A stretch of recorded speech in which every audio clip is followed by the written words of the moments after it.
जो होना था वही हुआ। कांग्रेस का रिएक्शन आया है सपा के काम पर। भौचक्की है कांग्रेस कि ये क्या हुआ। यूपी में असमंजस में है कांग्रेस, गठजोड़ है सपा से, लेकिन सपा अकेले अकेले फैसले ले रही है और फैसले जो ले रही है उसके लिए कांग्रेस का कॉन्फिडेंस भी हासिल नहीं कर रही है, उसको कॉन्फिडेंस में नहीं ले रही है। पर हर दिन गठबंधन के सौहार्दपूर्ण चलने और प्यार भरे माहौल में बातचीत वाली बाइटें इधर उधर मीडिया में देते फिर रहे हैं सपा नेता। और ख़ुद अखिलेश यादव भी 16 सीट लोकसभा वाली डिक्लेयर कर दी और बताया तक नहीं, जबकि समन्वय कमेटी बनी है सीटों के बंटवारे के लिए इंडिया गठबंधन में। इसलिए यूपी के कांग्रेस प्रभारी अविनाश पांडे भड़क पड़े सपा पर। कहा ये बिल्कुल भी एक्सेप्टेबल नहीं है।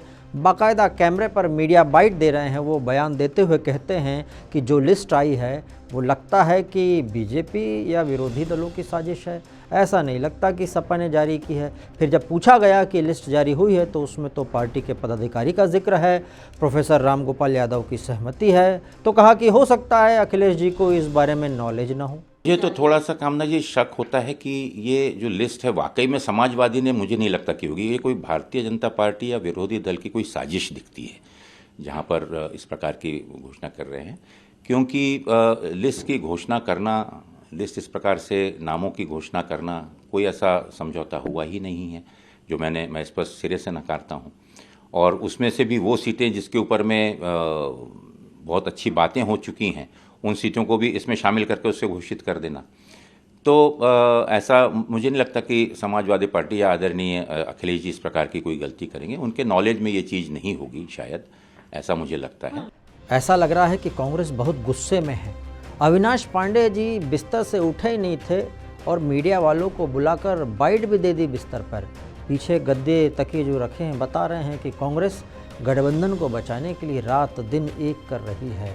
वैसे जब गठबंधन में बने भी रहना है और खुद की चल भी ना रही हो और पार्टनर हल्के में भी ले रहा हो, तो अविनाश पांडे जी उसी अंदाज में सलीके से बयान देते हुए सपा का विरोध भी कर रहे हैं हल्के हल्के, और सपा के साथ आगे के रिश्तों को देखते हुए सपा के द्वारा गलत किए हुए काम के लिए बीजेपी को दोष दे रहे हैं। लेकिन जो भी हो, कांग्रेस को लग रहा है कि सपा का कोई हिडन एजेंडा है जिस पर सपा काम कर रही, आगे बढ़ रही है।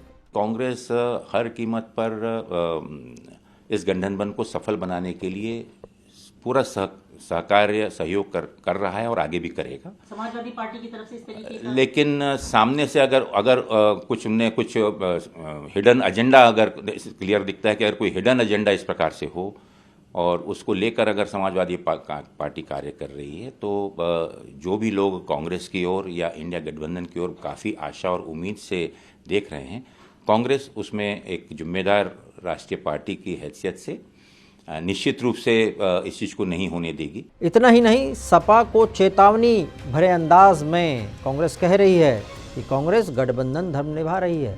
अगर हम भी 40 कैंडिडेट उतार दें और गठबंधन की बातचीत जारी रखें पीछे पीछे, तो कैसा लगेगा। वो याद दिला रहे हैं कि मायावती जी के लिए दरवाजे खुले हैं। फिर वो आगे ये भी याद दिलाते हैं कि कांग्रेस विनम्र है लेकिन लाचार नहीं है। बहन मायावती जी ने अपनी एक पॉलिसी डिक्लेयर तो की है, लेकिन निश्चित रूप से देखिए, पॉलिटिक्स में सभी चीज़ पॉसिबल है। और अगर किसी उद्देश्य के लिए अगर हम कार्य कर रहे हैं, और मायावती जी की पार्टी भी सेकुलर पार्टी है, समाजवादी पार्टी भी सेकुलर पार्टी है, और यही बेसिक चीज़ था कि ये सब लोग साथ में आए। और अगर इसमें अदर देन इंडिया गठबंधन में अगर वो आए तो आज भी इंडिया गठबंधन उनके लिए के दरवाजे खुले हुए हैं। अगर इस प्रकार की गतिविधियां हो रही हैं तो निश्चित रूप से गठबंधन के उद्देश्य के विपरीत ही है। कांग्रेस सहयोग कर सकती है, विनम्र रह सकती है, लेकिन कांग्रेस लाचार नहीं है। वैसे पिछले लोकसभा चुनाव में कांग्रेस के वोट शेयर करीब 6.5% आए थे, थोड़े से कम आए थे उससे। सीट केवल एक ही आई थी, 80 में से केवल रायबरेली आई थी। कांग्रेस अपना अमेठी किला भी नहीं बचा पाई थी जहां राहुल गांधी जी खड़े हुए थे, जबकि सपा ने 5 सीट जीती थी और वोट शेयर 18% के आसपास था।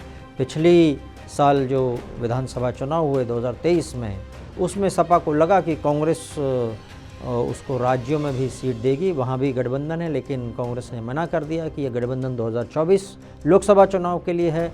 अब अखिलेश यादव जी को जो कांग्रेस ने उन दिनों दिन दिखाए या जिस तरह व्यवहार किया, तो कांग्रेस को अखिलेश जी बताना चाहते हैं कि तुमने जैसा व्यवहार सपा से किया, तुम्हारे साथ भी ऐसा ही सलूक किया जाएगा। इसलिए कांग्रेस को केवल 11 सीट देने को राज़ी हुए। वो भी कौन सी सीट होगी ये भी अखिलेश जी तय करना चाहते हैं। और तो और कांग्रेस से बिना पूछे 16 भी उतार दिए। अभी तक फॉर्मल मीटिंग सीट बंटवारे पर नहीं हुई है सपा और कांग्रेस की, लेकिन तब भी यह हाल है। जिस हिसाब से गठबंधन ये चल रहा है, ऐसा लग रहा है कि साथी अलग अलग चल रहे हैं, उससे अपने रास्ते अलग अलग अकेले अकेले कर लेंगे बहुत ही जल्दी। यानी गठबंधन टूटने की घोषणा का इंतज़ार बस है, बाकी जो चल रहा है वो तो सब देख ही रहे हैं।